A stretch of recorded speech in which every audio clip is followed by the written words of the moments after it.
Qualities of being mighty that I look up to are people that persevere through pretty much anything they're given. Yeah, to me, being mighty isn't about being the strongest in the room or the loudest in a room, but it's more about a quiet confidence of being able to embrace challenge with dignity and just willingness. Overcoming and pushing through hard times. Strong in all areas of their life. You know, they're not perfect, but they strive to be the best that they can. I think someone that's mighty is a real leader and has the capacity to make a difference in other people's lives.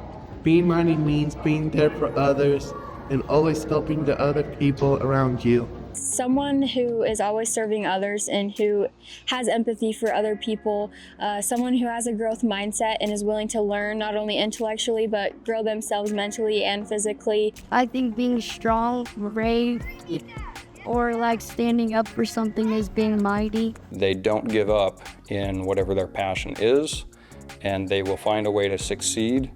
And they don't do that by stepping on others along the way. They lift up those around them. Being resilient, being able to take whatever comes and kind of deal with the punches. You're not getting blown over by the wind. You're growing strong, you're going up. Who's willing to work hard, and someone who really, like, no matter what challenges in their life they face, they're willing to take that opportunity and learn from it and not let it put them down, not let it stop their progress. Then if I don't always know the answer, it doesn't mean them. It means that I'm in a struggle, and it's good to stay in a struggle so then I can learn and grow. Has the ability to elevate themselves and elevate others to kind of a higher standard. Well, I think the first attribute to being mighty is to believe that you're mighty, right? You need to have that belief that you are, or else you're not going to feel it. You're going to feel small. And I want my students to believe that as well, because they are. They are strong, they are mighty, they're little warriors that come to school every day ready to face anything. You know, someone that's mighty is not afraid to take on challenges, not afraid to take on issues and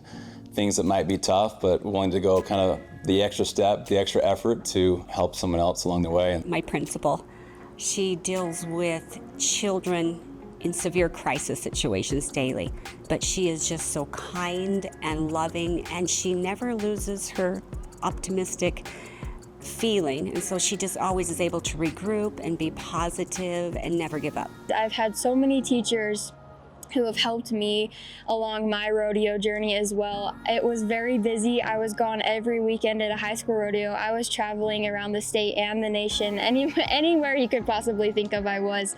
And so my teachers were always so understanding about that, and they were always willing to work with me.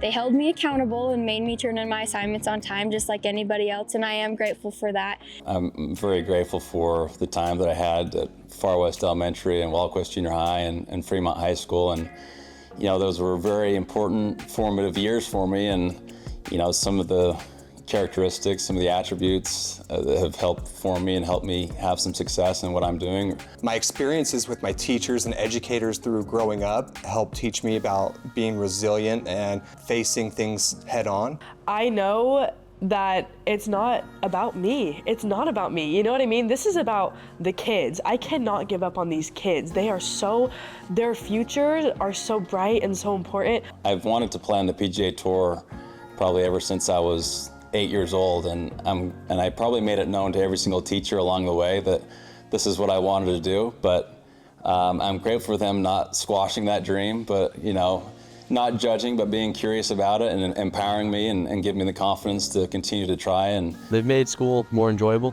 They're always asking me how I'm doing and like checking in on me. Most of the kids, it was a brand new program, they'd say, I can't draw. I'm not good at that. But I introduced so many different mediums and steps, especially when with clay. We take clay and we put it into little balls and we make these beautiful sculptures, and all of a sudden they have a rose in their hand. And they were like, oh, I can't believe I did that.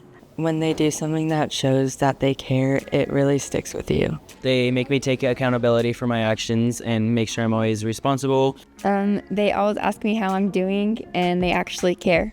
My teachers have pushed me to succeed in my education and get good grades. They don't just push me to succeed education-wise, but in my everyday life. Specifically, our teachers have pushed me to use creativity in my just daily life and the world. My teachers, they did not give up on me, and look where I am now. I have some big shoes to fill because I loved my teachers. Their examples were incredible. So I want to be able to be that for my students, to help them understand that they can grow up to be anything that they truly want to be. I've been very lucky with my teachers throughout all of elementary school. They don't get mad like you would expect teachers to be. Like, everyone says that teachers are going to be mean, but they're actually not. They're nice, and they make sure to encourage you when they know you need it. I had this one student who had kind of a harder home life. He just needed someone to lean on, and he was such a sweet kid, and once I learned his backstory, it was way easier to be resilient for him. I want them to feel seen. I want them to know that I love them and that I'm here for them, and that we can be mighty together. Everyone has that in them. They just need maybe a little more digging to get to it.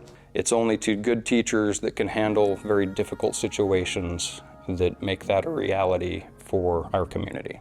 I think I stay mighty because of the people around me. It's just really important to find those people who are going to lift you up where you are. I look at my own siblings, you know, Tori Pollard and my brother-in-law Del Pollard. I kind of see what they do and how much they have made an impact on Fremont High School, and just not the day-to-day activities, but what they do before school, after school, just to try to make the community a better place.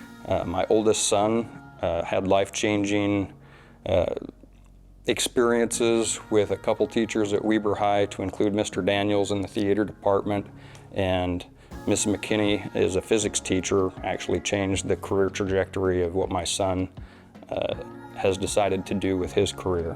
Miss Barlow. Miss Nichols. Miss Yamashita. Miss Rhodes. Miss Pellier. She was very patient, and she even notices the small stuff. I had an art teacher, and I wasn't sure what I was good at yet. And Mr. Mulhaney was his name, just gave me that confidence, gave me praise, gave me pointers. And still to this day, I love art. Specifically, my psychology teacher, I absolutely loved her. She's so special to me. Without her and her guidance and her example, I wouldn't be where I am today. Teacher Delmar Only, when I was a sixth grader, he really did a great job preparing us to be our best. And I appreciate the discipline and the hard work that he kind of instilled in my class and me to kind of strive for that. And he also did it in a way that we could have fun and have our personalities and kind of, you know, just enjoy the experience. The psychology teacher here really taught me how to become a better person, how to talk to people better, and how to get on my show. First grade, I had a teacher named Mrs. Johnson, and I would oftentimes get in trouble. I would be restless, I would get in fights, and she had a way of calming me down and keeping me focused on the schoolwork to try and help me. Coach Mack at Weber High School, she had offered us to read a book, and there's a story in it about this life philosophy of action over inaction. When faced with the opportunity of doing nothing or doing something, always do something. Really impacted how I viewed life at that time and how I even continue to view life today.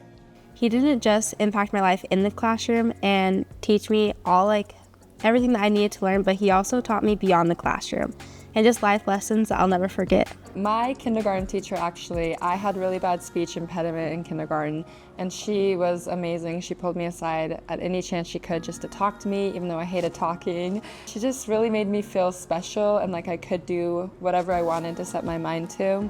And so she just started me off on the path of being mighty. Further teachers I had, I always struggled with English. Mrs. Atkinson at Weber High would come in early in the mornings and help me with my English assignments to help me pass tests. Mr. Heisman, and I was a student who didn't have a lot of friends. I was that one, right? That I was just kind of weird, kind of quiet, kind of shy, didn't really make a lot of friends very easily. And he saw that. He truly, truly saw who I was, and I felt seen. And I remember wanting to take that feeling and present it to my students or whoever I was going to be involved with later on in my life. And luckily it's these cute little first graders. I want to implement that same feeling that I had with Mr. Heisman to them. I'd like to send a special thank you to all of the teachers that have been an influence to not only my life, but my children's lives right here in Weber County. There's been special examples of dedicated service and going above and beyond that I have seen in our lives. I really believe in this area, and I'm grateful for the experience I had, and so I want my own kids to grow up in this area and to have this experience here. And well, I just want to take a second to thank the amazing teachers who have been a mighty example and a mighty influence in my life and have helped me gotten to where I am today.